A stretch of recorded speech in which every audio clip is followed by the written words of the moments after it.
روشنی میں چلے، روشنی میں چلے۔ جی ناظرین، میں آپ کی میزبان سیری شروفن پروگرام کلام کی روشنی میں آپ کو خوش آمدید کہتی ہوں۔ جس طرح سے آپ جانتے ہیں مکاشفہ کی کتاب جو کہ نبوتی کتاب ہے اور ہر دور کو ظاہر کرتی ہے، ہم اس کتاب کا مطالعہ کر رہے ہیں۔ آج بھی ہم اسی کتاب کے متعلق اور باتوں کو سیکھیں گے، جانیں گے اور ان باتوں سے استفادہ حاصل کریں گے۔ آج ایک بار پھر میرے ساتھ محترم عالی جناب پادری عزیز انور صاحب ہیں۔ پادری صاحب، آج کے اس پروگرام میں آپ کو خوش آمدید کہتی ہوں۔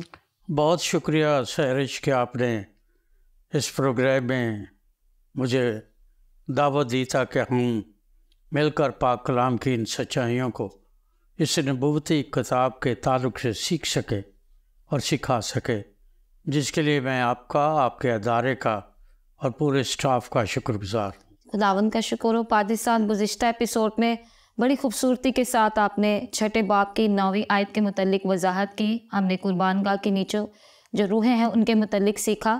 آج اسی گفتگو کو جاری رکھتے ہوئے آپ سے سوال پوچھنا چاہوں گی کہ پھر ہمارے لیے ایک مشکل بات ہے کہ مسیحی روحیں انتقام کے لیے خدا تعالیٰ کے آگے گریہ زاری کریں۔ یہ تو ممکن ہی نہیں لگتا، ہمیں تو معافی کی تعلیم دی گئی ہے۔ یہ بھید سمجھنے سے قاصر ہیں، آپ اس کے متعلق کیا کہتے ہیں؟ بہت شکریہ، بہت اچھا سوال ہے جو آپ نے کیا ہے، کیونکہ لوگ انتقام میں اور عدالت میں اور انصاف میں، ان سچائیوں کے درمیان جو ہر زبان میں فرق موجود ہے اس کو نہیں جانتے، اور وہ انتقام کو انصاف اور انصاف کو انتقام کہنا جان گئے ہیں، جو میں سمجھتا ہوں کہ بالکل غلط ہے۔ جی، سب سے پہلی بات یہ ہے کہ میں پچھلے ایپیسوڈ پہ میں نے گزارش کی تھی کہ یہ مصیبت کے زمانہ کے ایماندار ہیں۔ جی، اب یہ جو مصیبت کے زمانہ کے ایماندار ہیں، جو دوبارہ خدا کے کلام کی اور ایمان کی گواہی جو نمودار ہو گئی ہے، اس کو دنیا میں ان سارے مصیبت کے دور میں وہ پیش کر رہے ہیں۔ صحیح۔ یہ ہے کہ یہ مصیبت کا زمانہ ان کی شہادت کی وجہ کیوں بن رہا ہے؟ وہ جب کلام سنا رہے ہیں یا گواہی دے رہے ہیں کہ میں مسیحی ہوں، تو پھر ان کو شہید کرنے کی اس میں تو کوئی وجہ نظر نہیں آتی۔ اور اگر انہیں جان سے مار دیا جا رہا ہے یا جان سے مارا جا رہا ہے تو پھر اس کا مطلب یہ ہے کہ اس کی وجہ کچھ اور ہے۔ اس سے پہلی بات یہ ہے کہ جب ہم مصیبت کے زمانہ کے حالات کو مکاشفہ کی ہی کتاب میں پڑھتے ہیں یا اس کا مطالعہ کرتے ہیں، تو اس میں سب سے پہلی بات جو ہے، اگر آپ مکاشفہ 13واں باب اور آگے پڑھے تو وہاں یہ لکھا گیا ہے کہ وہ اس حیوان کے بت کو ان سے سجدہ کروایا جاتا ہے۔ اس حیوان کے بت کے سامنے سجدہ کرے اور اقرار کرے کہ تو ہمارا خدا ہے، پھر اس کی پرستش کریں، پھر اس کی شان میں گیت گائیں، پھر اس کی شان میں وہ بڑی بڑی باتیں کرے۔ یہ ایمانداروں کو ایسا کرنے پر مجبور کیا جاتا تھا، چونکہ وہ ایماندار ہونے کا دعویٰ کرتے تھے۔ وہ یہ کہتے تھے کہ یسوع کے سوا آسمان کے تلے اس زمین پر کوئی دوسرا نام بخشا ہی نہیں گیا جس کے وسیلے سے نجات ہو۔ تو جب اس بات کو اس دور کے جو مخالف مسیح تھے یا غیر قومیں جو تھی، جو غیر مسیحی تھے، جو ایتھیسٹ تھے یا پیگنس تھے، وہ اس چیز کو، اس سچائی کو برداشت نہیں کر سکتے تھے، اور چونکہ وہ برداشت نہیں کرتے تھے اور ایماندار ان کی پرستش نہیں کرتے تھے یا اس بت کی کو سجدہ نہیں کرتے تھے، اس لیے پھر انہیں شہید کر دیا جاتا تھا۔ صحیح۔ اور اگر آپ کتاب پڑھیں شہیدان کارتھیج تو آپ کو معلوم ہوگا کہ اس دور میں کس طرح سے ایمانداروں کو یہ جام شہادت نوش کرنا پڑا، کیا کیا طریقے تھے۔ وقت نہیں کہ میں ان طریقوں کو آپ کے سامنے رکھوں، جی لیکن عجیب و غریب طریقے سے ان لوگوں کو شہید کر دیا جاتا تھا، کیونکہ وہ بادشاہ یا اس مخالف مسیح یا اس حیوان کے بت کے آگے سجدہ نہیں کرتے تھے۔ صحیح۔ دوسری بات جو تھی وہ یہ تھی کہ نہ صرف وہ اس کو سجدہ کرتے تھے، اس کی پرستش نہیں کرتے تھے، اس کی عبادت نہیں کرتے تھے، یہ تو ایک قانون تھا، جی لیکن اس کے ساتھ دوسرا قانون، اسی سکے کا دوسرا رخ یہ تھا کہ اگر وہ بت کو پوجا نہیں کرتے، اس کی پرستش یا عبادت نہیں کرتے، تو پھر وہ کسی اور کی عبادت بھی نہیں کر سکتے، نہ ظاہرہ نہ خفیہ۔ اچھا۔ ان کو یہ بھی اجازت نہیں تھی قانوناً کہ وہ کسی اور کی عبادت یا کسی اور کی پرستش کریں۔ اسی لیے جب وہ کسی اور کی عبادت کرتے یا پرستش کرتے تھے تو پھر ان کو پکڑ لیا جاتا تھا اور ان کو اس نام سے شہید کر دیا جاتا تھا کہ یہ مخالف مسیح کی عبادت یا پرستش کرنے کی بجائے کسی دوسرے یا یسوع کے نام کی یہ عبادت کرتے ہیں، جو قانوناً جرم ہے، اور اس قانون یا اس جرم کی سزا موت ہے۔ صحیح۔ تیسری بات جو مجھے سیکھنے کو ملی ہے کہ ان کی شہادت کی جو دو بڑی وجوہات تھی، وہ اس مصیبت کے حالات کی سے ہٹ کر پہلی وجہ یہ تھی کہ وہ خدا کے کلام کی خدمت کرتے تھے۔ اب وہاں جو لفظ استعمال کیا گیا ہے وہ مکاشفہ میں وہاں لفظ لاگوس استعمال کیا گیا ہے جی کہ وہ لاگوس کی خدمت کرتے تھے۔ لاگس یا لاگاس، تو لاگوس کیا ہے؟ خدا کا کلام۔ یہ یوحنا کی انجیل کے پہلے باب کی پہلی آیت میں لاگوس کو بڑی وضاحت سے بیان کیا گیا ہے۔ جی وہاں کہا گیا ہے کہ ابتدا میں کلام تھا، یہ کلام لاگوس ہے، جی کلام خدا کے ساتھ تھا، یعنی لاگوس خدا کے ساتھ تھا، کلام خدا تھا، یعنی لاگوس خدا تھا، اور جس کے وسیلے سب کچھ پیدا ہوا، یعنی سب کچھ جو پیدا ہوا وہ لاگوس کے وسیلے سے پیدا ہوا، صحیح، جس کو عربی زبان میں کن کہا جاتا ہے، کن، کہ خدا نے کہا ہو جا۔ اردو کی بائبل میں یہ ہے کہ خدا نے کہا ہو جا، عربی کی بائبل میں ہے کہ خدا نے کہا کن۔ کن کی جمع کائنات ہے، صحیح، اور کائنات کی جمع جو ہے وہ تکوین ہے، جو رومن کیتھولک بائبل کی پہلی کتاب ہے۔ کتاب کا وہاں کیا لکھا ہے کہ خدا نے ابتدا میں زمین اور آسمان کو پیدا کیا۔ اب عبرانی کی بائبل میں متن جو ہے وہ تھوڑا سا فرق ہے۔ فرق یہ ہے، وہاں عبرانی کی بائبل میں لکھا ہے کہ ابتدا میں، اردو کی بائبل میں ہے خدا نے ابتدا میں، عبرانی کی بائبل میں ہے ابتدا میں خدا نے زمین اور آسمان کو پیدا کیا۔ اس کا مطلب یہ ہے کہ جو لاگوس کی یا کن کی بات کرتا ہے یا کلمے کی بات کرتا ہے، وہ دراصل مسیح یسوع کی بات کرتا ہے۔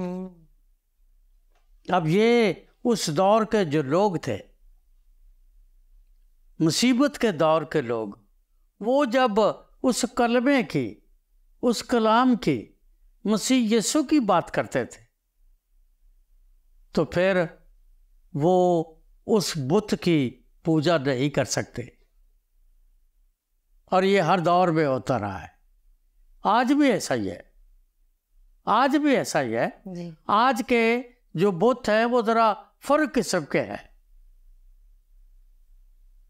آج دولت ہے، روپیہ پیسہ ہے، کرسیاں ہیں، اختیار ہے، صحیح۔ ادارے ہیں، اداروں کے چیئرمین شپس ہیں، جی اور اس قسم کے بے شمار خدا ہے۔ جی تو آج بھی ان بتوں کی جو پرستش نہیں کرتے، آپ کلیسیا میں یا دنیا میں اگر کھلی آنکھ سے، کھلے ذہن سے دیکھیں تو آج بھی وہ دکھ سہ رہے ہیں، کیونکہ وہ مسیح یسوع کو پیش نہیں کر رہے۔ جو دنیا چاہتی ہے کہ یسوع کا نام لے کر آئندہ بات نہ کرنا، پر وہ کہتے ہیں یہ کیسے ہو سکتا ہے، جس کو ہم نے دیکھا ہے، جس کے ساتھ رہے ہیں، جس کو ہم نے سنا ہے، ہم اس کا ذکر نہ کریں اور تم آدمیوں کی بات پر یقین کریں۔ تو یہ پہلی ان کی وجہ یہ تھی کہ وہ یسوع کا نام لے کر گواہی نہ دیں اور کلام نہ سنائیں۔ جی اور پھر دوسری وجہ یہ تھی کہ وہ اس گواہی پر قائم رہتے تھے، یسوع پر قائم رہتے تھے بالکل۔ اور اس کی خاطر ہر دکھ سہتے تھے۔ میں ایک کہانی پڑھ رہا تھا کہ انہوں نے 2 بچوں کی کہانی بتائی ہے، جی بھائی اور بہن ہیں دونوں، 10-11 سال کے، جی 12 سال کے۔ تو ان کے ماں باپ کو ان کی آنکھوں کے سامنے اس بت کی پوجا نہ کرنے سے کی پاداش میں سزا کے طور پر قتل کر دیا گیا، ان کو شہید کر دیا گیا۔ صحیح۔ یہ بہن بھائی دونوں اپنے والدین کی شہادت کے چشمدید گواہ تھے، وہاں کھڑے تھے،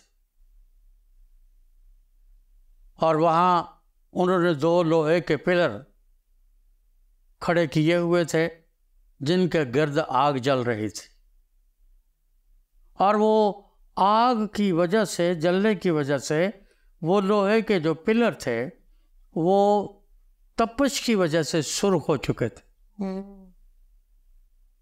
اور انہیں کہا گیا، ان بچوں کو کہا گیا کہ اگر تم یسوع مسیح کا انکار نہیں کرو گے تو تمہارا حال بھی وہی ہوگا جو تمہارے ماں باپ کا ہوا ہے، اور اگر تم یسوع کا انکار کر دو گے جی تو تمہیں چھوڑ دیا جائے گا۔ اس کہانی میں لکھا ہے کہ ان بچوں نے کہا کہ آپ جلدی کرو تاکہ ہم بھی اپنے پیرنٹ کے ساتھ مل کر اس بادشاہی میں شریک ہو جائیں جو یسوع کے شہیدوں کے لیے قائم کی گئی۔ اور پھر ان کو کہا گیا کہ ان لوہے کے گرم سرخ لال ستونوں کو وہ ان سے بغل گیر ہو جائیں اور اپنی مرضی سے آج خود اس سے بغل گیر ہوں۔ پولیس نے یا سپاہیوں نے یا اور لوگوں نے ان کو ایسا کرنے کے لیے ان کو زبردستی نہیں کی، وہ اپنی مرضی سے بچے آگے بڑھے، اور انہوں نے مسیح یسوع کے نام پر اپنی ایمان کی خاطر، اس لوگوس کی خاطر اس بت کی پرستش نہیں کی، اور وہ بہت سارے لوگ آج بھی، اس وقت بھی، جو اس مخالف مسیح کی پرستش نہیں کرتے۔ اس بت کا باقاعدہ نام دیا گیا ہے۔ جب ہم 13ویں باب میں اور 19ویں باب میں پڑھتے ہیں، جی اس کا کہا گیا ہے کہ یہ وہ لوگ ہیں جنہوں نے اپنے ہاتھ پر یا اپنے ماتھے پر اس بت کے عدد کی چھاپ نہیں لی، اور جب ہم 13ویں باب پر آئیں گے تو میں اس چھاپ کے تعلق سے بھی وہ ساری باتیں بتاؤں گا جی جو دنیا میں اسپیشلی بیلجیم میں ہو چکی ہے، صحیح، اور ان لوگوں نے اس بت کے نام کی نہ تو چھاپ لی ہے، نہ اس کے اپنے ہاتھ پر، نہ اپنی پیشانی پر انہوں نے اس کی چھاپ لی ہے۔ اور یہ مکاشفہ 6 باب کی جو 10ویں آیت ہے، جس میں آپ نے سوال کیا ہے کہ وہ روحیں جو ہیں وہ معافی کی بات نہیں کر رہی، ہمیں یاد رکھنا چاہیے وہ شہیدوں کی روحیں ہیں، وہ آپ لوگ نہیں ہیں، شہیدوں کی روحیں ہیں۔ اور وہ شہیدوں کی روحیں جو ہیں، اگر آپ اس آیت کو پھر دوبارہ غور سے پڑھیں، 6 باتیں کرتی۔ پہلی بات وہ کہتی ہیں کہ کب تک، یعنی کب تک سے مراد یہ ہے کہ کب تک انہیں انصاف کا انتظار کرنا پڑے گا، صحیح، اور کب تک وہ اس انصاف کے لیے یہاں پر رہیں گی اور اس انتظار کی حالت میں رہیں گی، اور کب تک انہیں یہاں وہ ایک وقت کی بات کر رہی ہے، یعنی مطلب یہ ہے کہ وہ اپنی اس حالت سے، اس کے وقت سے بخوبی واقف ہے۔ دوسری بات جو ہمیں نظر آتی ہے کہ جب وہ یہ کہتے ہیں کہ کب تک، for how long، کب تک، مطلب یہ ہے کہ وہ جانتی ہیں، ایمان رکھتی ہیں، ان کے اعتقاد کا حصہ ہے کہ ان کا خدا جو ہے وہ ہر صورت میں ان کا انصاف کرے گا، اور وہ ان کا انصاف کرے گا۔ وہ یہ نہیں کہہ رہے کہ ہمارے ساتھ جو ہمیں شہید کر دیا گیا ہے، اس کو شہادت کے ہمارے اس رتبے کو تو اپنی ناانصافی سے فیک کر دے، یہ نہیں کہہ رہی، وہ انصاف مانگ رہی، کیونکہ وہ عادل اور منصف خدا ہے۔ تیسری بات جو مجھے یہاں سیکھنے کو ملتی ہے کہ وہ ایک بات ان کو پتہ ہے کہ جو خداوند کے نام پر شہید کیے جاتے ہیں، پاک کلام میں ان کا اجر ہے، ان کا انعام ہے، ان کا صحرا ہے۔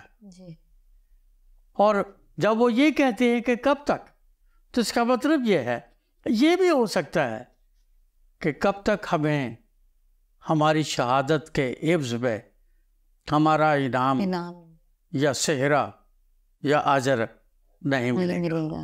اور یہ تو پکی بات ہے، یہ تو پکی بات ہے کہ جو اس ریس میں دوڑتا ہے، صحرا تو اسی کو ملتا ہے۔ پولس کہتا ہے صحرا تو اسی کو ملتا ہے جو آخر تک دوڑتا ہے اور وہاں پر پہنچتا ہے۔ تو یہاں وہ یہی باتیں کر رہی ہے کہ ہمیں کب تک ہمارا انصاف ہوگا اور ہمیں ہمارا اجر اور ہمارا صحرا اور ہمارا انعام نہیں ملے گا، اور اپنے اجر اور اپنے انعام اور اپنے صحرے کے لیے درخواست کرنا، خواہش کرنا، آرزو کرنا گناہ نہیں ہے۔ جی، تھینک یو پادری صاحب، بڑی خوبصورتی کے ساتھ آپ نے اس سوال کا جواب دیا، اور مکاشفہ کی کتاب میں ہی یسوع المسیح نے کہا ہے نا کہ جان دینے تک وفادار رہے تو میں تجھے زندگی کا تاج دوں گا۔ تو یہ روحیں وہی ہیں جو جان دینے تک وفادار رہیں، کہ اپنی جان تک کو قربان کیا، تو خدا کیوں نہ ان کو زندگی کا تاج دے گا۔ اگلا سوال آپ سے پوچھنا چاہوں گی، کیا قیامت شہیدوں کے انصاف پر مبنی ہے؟ یعنی کیا یہ الہی انصاف کی وجہ سے آئے گی؟ کیا یہ الہی بدلہ ہے؟ اس کے متعلق بتائیں۔ پہلی بات تو یہ ہے، قیامت کا مطلب کیا ہے؟ اردو کا جی، موت اور قیامت ایک ہی لفظ کے دو نام ہیں۔ قیامت کا مطلب ہے ٹوٹ جانا، موت کا مطلب ہے ٹوٹ جانا۔ جب ہم موت کی بات کرتے ہیں تو پھر ہم ٹوٹ جانے کی بات کرتے ہیں کہ زندگی سے ہمارا رشتہ ناتا، اس دنیا سے ہمارا تعلق اور واسطہ ٹوٹ گیا۔ مسیح یسوع نے کبھی نہیں کہا کہ قیامت اور زندگی، اس نے کبھی نہیں کہا کہ موت اور قیامت میں ہوں یا موت اور زندگی میں ہوں۔ یسوع نے کبھی نہیں کہا، اس نے کہا قیامت اور زندگی میں ہوں۔ اس کا مطلب یہ ہے کہ جب اس دنیا سے ناتا ٹوٹ جائے گا، اس سانس کا ناتا ٹوٹ جائے گا جی، جس کی کوئی گارنٹی نہیں ہے، تو پھر جو خداوند میں ہیں ان کو زندگی تو ملے گی، یہ اس کا بات ہے جی۔ اور یہی سوال آج اس وقت بھی تھا اور آج بھی ہے کہ وہ لوگ جو اس پر ایمان رکھتے ہیں ان کا قیامت اور موت سے ناتا ٹوٹ بھی جائے پھر بھی وہ خداوند کے۔ جی، اب جب خداوند اپنی عدالت میں آئے گا تو عدالت ان لوگوں کی ہوگی جنہوں نے اس کے احکام پر عمل نہیں کیا۔ جی، عدالت ان کی ہوگی جنہوں نے اس کو اپنا شخصی نجات دہندہ قبول نہیں کیا۔ جب ہزارہ سال سے یا ایک شخص اپنی زندگی میں وہ خدا کے کلام کو سنتا ہے اور سن کر بھول جاتا ہے تو پھر وہ توبہ نہیں کرتا، وہ خداوند کو قبول نہیں کرتا، تو پھر اس کے پاس یہ جواز نہیں ہے کہ مجھے تو پتہ ہی نہیں تھا، ورنہ میں انصاف کے لیے یا اس بات کے لیے میں ضرور توبہ کرتا۔ تو یہ بدلہ نہیں ہے۔ صحیح۔ خداوند کا آنا اور تخت عدالت پر بیٹھنا یہ بدلہ نہیں ہے۔ یہ جو ہم نے بویا ہے وہ کاٹیں گے۔ جی، جب متی کے انجیل کا ہم مطالعہ کرتے ہیں 24ویں باب کا، تو مسیح یسوع نے اس بات کو بڑے اچھے طریقے سے ڈیفائن کیا ہے۔ لکھا ہے جب وہ اپنے جلال میں فرشتوں کے ساتھ آئے گا اور تخت عدالت پر بیٹھے گا، تخت عدالت پر بیٹھے گا تو ساری قومیں، مسیحی غیر مسیحی ساری قومیں، لکھا ہے اس کے سامنے حاضر کی جائیں گی۔ جی، اور پھر لکھا ہے وہ ہر ایک کو اس کے کاموں کے موافق بدلہ دے گا۔ کرنتھس کے خط میں لکھا ہے ہر ایک کو ان کے کاموں کے موافق بدلہ دے گا جو انہوں نے بدن میں رہ کر کیے ہیں، خواہ اچھے خواہ برے۔ اور وہاں یہ لکھا ہے وہ کہے گا آؤ میرے باپ کے مبارک لوگو، متی کی انجیل کے 24ویں باب میں، جی، آؤ میرے باپ کے مبارک لوگو اس بادشاہی کو حاصل کرو جو تمہارے لیے بنائے عالم سے پیشتر تیار کی گئی۔ کیونکہ اس کی وجہ بتاتا ہے، وہ اس بادشاہی کو کیوں حاصل کرو اس کی وجہ بتاتا ہے۔ جی، وجہ یہ ہے میں بھوکا تھا تم نے کھانا کھلایا، میں پیاسا تھا تم نے پانی پلایا، میں بیمار تھا تم نے میری بیمار پرسی کی، جی، میں جیل میں تھا تم نے میری خبر گیری کی، یعنی تم نے میرے ساتھ یہ ایک اچھا سلوک کیا۔ تو وہ لوگ کہیں گے خداوند ہم نے کب ایسا کیا؟ تو خداوند یسوع بڑی صفائی سے ان کا بیان کرے گا، جب تم نے میرے نام کی خاطر ان چھوٹوں کے ساتھ یہ سلوک کیا تو اس کا مطلب ہے میرے ساتھ کیا۔ پھر ان کے لیے یہ ہے کہ وہ ہمیشہ کی زندگی یا خدا کی بادشاہی کو حاصل کریں۔ پھر لکھا ہے وہ اپنے